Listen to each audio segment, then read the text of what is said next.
relics past achievements in the RTS realm such as Homeworld and Warhammer 40k, it's no surprise that heads turned when they announced that their next project would take place during World War II. With so much saturation in the WWII gaming market, there was trepidation amongst stalwart RTS fans. After spending a lot of time with the game, we've learned those feelings are unfounded. Company of Heroes aims high and hits a mark that developers should use as a basis for comparison when evaluating their own efforts in the genre and time period.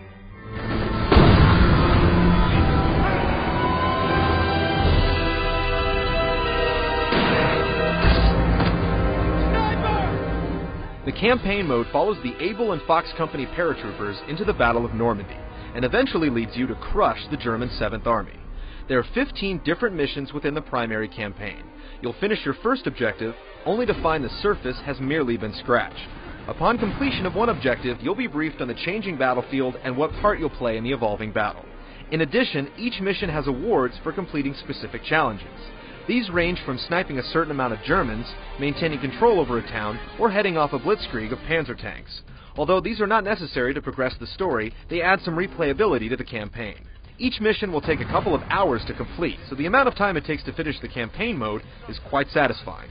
The only disappointment you'll feel is due to the inability to take a counter seat and stop the Allied movement, effectively changing the history books.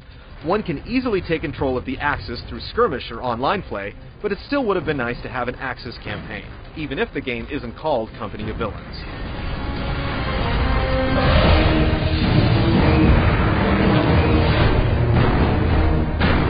Those who have played Dawn of War will find the gameplay familiar. There are points on the map that must be captured and controlled.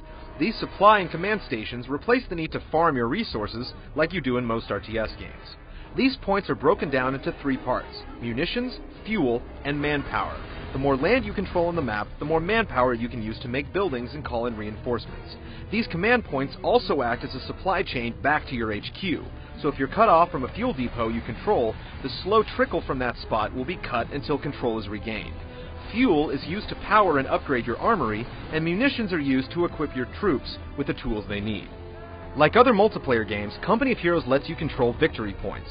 The more locations you control, the less victory points your enemy has, and when the victory points run dry, it's game over. The top of the screen will show who controls the victory points at all times.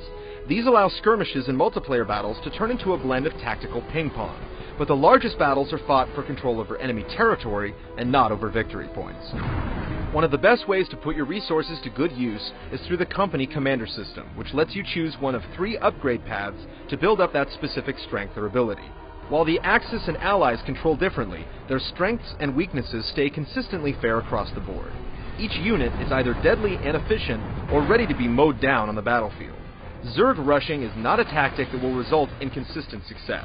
Prioritizing your defense as much as your offense will give you the desired effect, and result in memorable battles that will not soon be forgotten.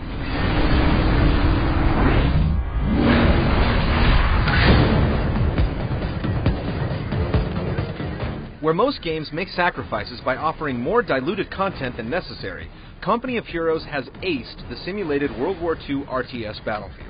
If troops are not micromanaged properly, they'll be obliterated with ease.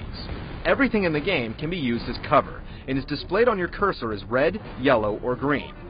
Red means no cover, your troops are in the open and vulnerable. Yellow signifies moderate cover, and green is excellent cover, which allows troops to do enough damage so they can wait for reinforcements or turn the tide of a less than favorable situation.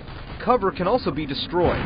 A tank can ram through almost every protective option, and units can use explosives to set charges or throw grenades. Where a house might be great cover for a heavy machine gun, upgrade your engineers to have flamethrowers, and you can burn the house down. As the environments change, your tactics on the battlefield must evolve to keep up. This keeps each match frantic, exciting, and more importantly, fun.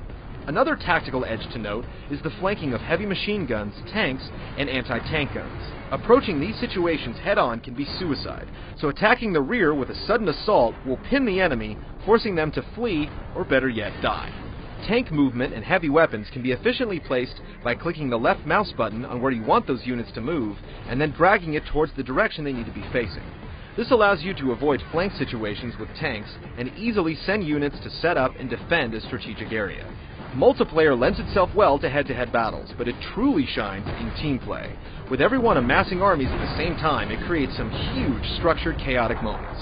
The only downside is that there's no way to quickly distinguish your teammates from one another to gauge who needs more assistance in a given situation.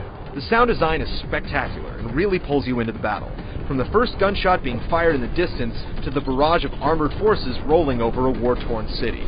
The sound effects are so impressive that if you sit back and observe a prevailing battle being waged, you can distinguish where the conflict is and what's being fired.